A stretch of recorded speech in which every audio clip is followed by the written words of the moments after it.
जब से राजनीति की करियर खत्म हुई है महाराष्ट्र के पूर्व मुख्यमंत्री उद्धव ठाकरे की, तब से उनकी हेकड़ी निकल गई है और उनके बयान में किस तरीके से बड़बोलेपन वो भी हो गए हैं संजय राउत की तरह। अभी आपको बता दें कि किस तरीके से उद्धव ठाकरे ने एक बड़ा बयान दे दिया है जिस वजह से पूरे महाराष्ट्र की सत्ता में हड़कंप मच चुकी है।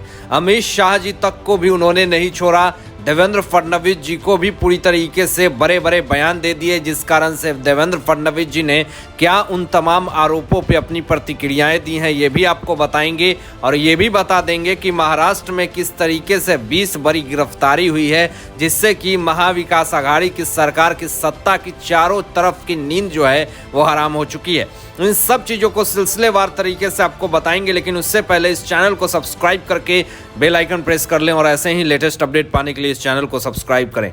दोस्तों, सबसे पहले बता दें कि उद्धव ठाकरे राजनीति में पूरी तरीके से खत्म होते हुए जा रहे हैं और जैसे ही खत्म होते हुए जा रहे हैं तो उनके पास सिर्फ और सिर्फ एक ही रास्ता बचता है अपने राजनीति में दोबारा आने का, अपने विपक्ष के यानी भाजपा और शिंदे गुट के शिवसेना पे आरोप लगाने का।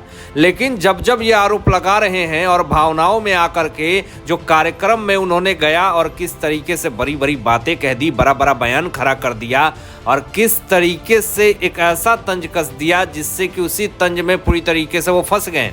आपको बता देते हैं कि उद्धव ठाकरे नागपुर में एक कार्यक्रम के दौरान उन्होंने ये कह दिया, अमित शाह जी को चुनौती दे दी, बहुत बड़ा बयान दे दिया। ये कह दिया कि महाराष्ट्र में अगर 1 महीने के अंदर जो बीएमसी चुनाव और विधानसभा चुनाव अगर करवा दें अमित शाह जी तो ये देवेंद्र फडणवीस जी का आखिरी चुनाव होगा, उनका राजनीति में करियर खत्म हो जाएगा। ये बहुत बड़ी चुनाव की बात जो उन्होंने कही है और बहुत बड़ा जो चुनौती दिया है, इससे कहीं ना कहीं उद्धव ठाकरे की समस्याएं जो है वो बढ़ गई है। दोस्तों, आपको ये भी बता दें कि इस पे क्या देवेंद्र फडणवीस जी ने इस बयान पे पलटवार किया ये आपको बता देते हैं, लेकिन उससे पहले आपको ये भी बता दें कि कुछ दिन पहले ही अमित शाह जी महाराष्ट्र के दौरे पे आए हुए थे और महाराष्ट्र के दौरे पे आकर के उन्होंने ये कहा था कि उद्धव ठाकरे की राजनीति करियर पूरी तरीके से ख़त्म कर देंगे, उनको ज़मीन दिखा देंगे। तो इसी बात पे उद्धव ठाकरे ने ये बात कही है कि अमित शाह जी मुझे क्या ज़मीन दिखाएंगे, मैं उनको आसमान दिखा दूंगा। लेकिन उद्धव ठाकरे ये नहीं जान रहे हैं कि आसमान वही देखता है जो ज़मीन से परे होता है।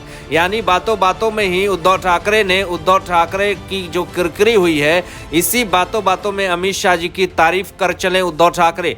लेकिन अब आपको बता दें कि जो आखिरी चुनाव की बात कर रहे हैं उद्धव ठाकरे कि देवेंद्र फडणवीस जी का आखिरी चुनाव होगा, तो इस पे आपको बता दें कि देवेंद्र फडणवीस जी है, उन्होंने कह दिया कि 2.5 साल से तो आप हमारी राजनीतिक करियर ही खत्म करना चाहते थे, लेकिन इस 2.5 साल में आप ना कुछ कर पाए और ना कर पाएंगे। आप तो शिवसेना, एनसीपी, कांग्रेस ये तमाम लोग मिल करके मुझे ख़त्म करना चाहते थे, मुझे मारना चाहते थे, लेकिन कुछ हुआ क्या।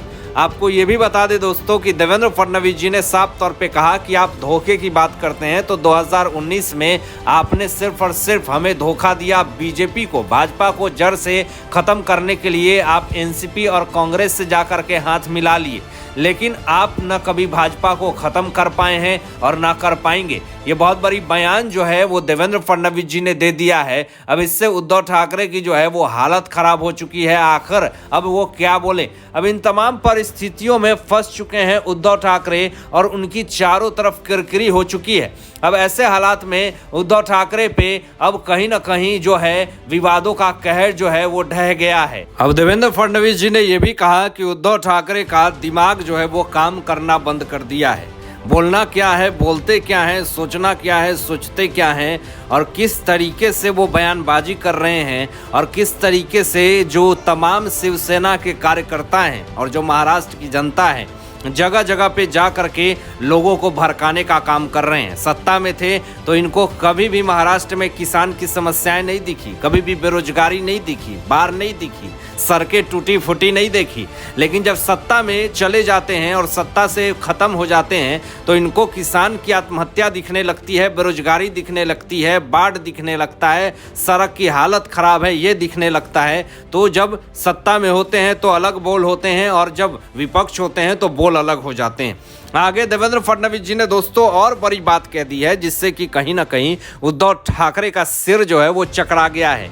जो देवेंद्र फडणवीस जी ने कहा कि मोदी जी का फोटो दिखा करके चुनाव लड़े हैं उद्धव ठाकरे और ये बोलने चले हैं कि ये मेरा आखिरी चुनाव होगा बीएमसी चुनाव, ये साफ तौर पे पता चलता है कि बौखला चुके हैं उद्धव ठाकरे। और आने वाला समय में किसका आखिरी चुनाव होगा ये तो वक्त ही बता देगा। लेकिन दोस्तों यहाँ पे जिस तरीके से बड़ा तंज कस दिया है उद्धव ठाकरे ने नरेंद्र मोदी जी के ऊपर, जिसको सुन करके आपको भी हंसी आएगी कि ये तंज जो है वो काफ़ी ज़्यादा बचकाना तंज है। यहाँ पे नरेंद्र मोदी जी पे तंज कसते हुए जो उद्धव ठाकरे हैं वो ये कहते हैं कि 70 साल बाद जो चीता को वापस लाए हैं जो नरेंद्र मोदी, और अगर चीता की आवाज़ सुनी तो बिल्ली जैसी आवाज़ आई। तो ये साफ तौर पे ऐसा तंज है जिससे कि साफ तौर पे पता चलता है कि उद्धव ठाकरे की समस्याएं जो है वो बढ़ी हुई है और बार बार उनकी बौखलाहट और ज़्यादा बढ़ गई है। उन्होंने साफ तौर पे कहा कि मुन्ना भाई बीजेपी के साथ आया है। ये मुन्ना भाई कौन है? अरे मुन्ना भाई राज ठाकरे हैं। राज ठाकरे को उद्धव ठाकरे मुन्ना भाई कहते हैं। यानी साफ तौर पे पता चलता है कि राज ठाकरे की वापसी शिंदे गुट में और भाजपा के समर्थन में इनको साफ तौर पे चुभ रही है कि बीएमसी का चुनाव अगर होगा और अगर राज ठाकरे का समर्थन अगर मिलेगा तो कहीं ना कहीं उद्धव ठाकरे की हार जो है वो निश्चित हो जाएगी। लेकिन दोस्तों आपको बता दें कि यहाँ पे भीड़ को देख करके बड़े बड़े वादे करने वाले उद्धव ठाकरे जो हैं वो ये कह देते हैं कि दशहरा में शिवाजी पार्क में ही होगी जो शिवसेना कार्यकर्ताओं की रैली। लेकिन नगर निगम ने तो साफ तौर पे मना कर दिया है कि कोई भी जो है वो शिवाजी पार्क में रैली नहीं करेगा। लेकिन अब आने वाला वक्त बताएगा, इससे किरकिरी तो मचेगी ही। लेकिन एक तरफ आपको बता दें दोस्तों कि आज पूरे देश भर में 10 राज्य में आज पीएफआई को लेकर के बड़ा बवाल खड़ा हुआ। Popular front of India PFI जिस तरीके से संगठन आतंकी संगठन को चला रही है, तो इससे कहीं ना कहीं अब एनआईए पूरी तरीके से एक्टिव हो चुकी है और एनआईए एक्टिव होकर के 10 राज्यों में छापा मारती है, जिसमें कि 100 नेता कार्यकर्ता सारे लोगों को गिरफ्तार करती है। अब महाराष्ट्र में भी 20 ऐसे बड़े लोगों को गिरफ्तार किया गया है।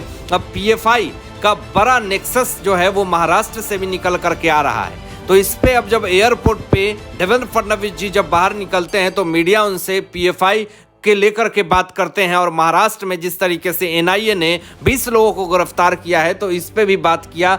तो यहाँ पे देवेंद्र फडणवीस जी ने साफ तौर पे एक बहुत बड़ी बात कह दी कि जो 20 लोगों की गिरफ्तारी हुई इस पे तो कुछ नहीं कहा, लेकिन ये कहा कि समय आने दीजिए, सब कुछ पता चल जाएगा। बड़े बड़े लोग इसमें शामिल हैं और कुछ दस्तावेज हैं जो एनआईए को मिली है और कुछ लोग हैं जो टेरर को फंडिंग कर रहे हैं, टेरर गतिविधियों में हैं और ये महाराष्ट्र को अंदर ही अंदर खोखला कर रहे थे। तो ऐसे गिरोह का पर्दाफाश कर रहे हैं हम लोग और प्रेस कॉन्फ्रेंस करके सारे खुलासे करेंगे। ये देवेंद्र फडणवीस जी ने कहा है कि इसमें और भी तमाम ऐसे गुर्गे शामिल हैं जो इस भारत देश में राजनीति में घुस करके आतंकवादियों गिरोही को समर्थन कर रहे हैं।